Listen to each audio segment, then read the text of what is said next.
Cabinet parts are cut using nested-based CNC routers.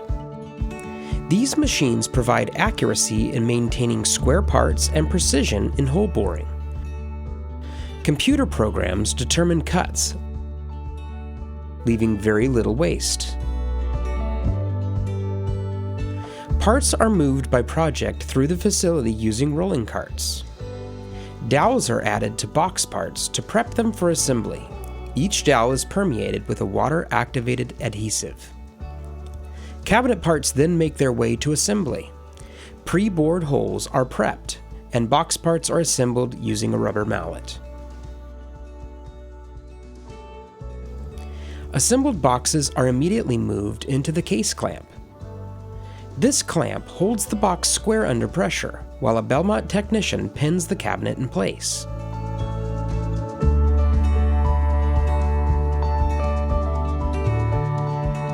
Doors are placed in carts according to their project, and as carts move through the facility, doors are finished according to their needs. Edge banding machines are used for flat panel veneer and laminate doors. Bellmont uses the latest in polyurethane and hot air edge technology.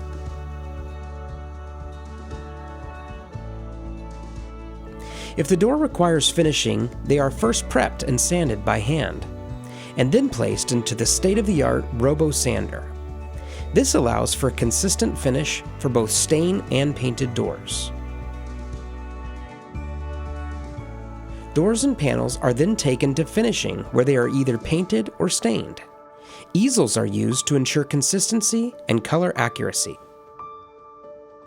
2 top coats of conversion varnish are applied on a flat line and are scuff sanded in between coats.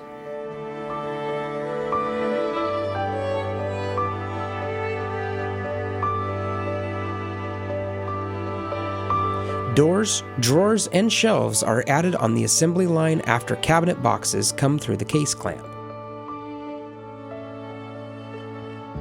Finished cabinets are immediately packaged and prepped for delivery.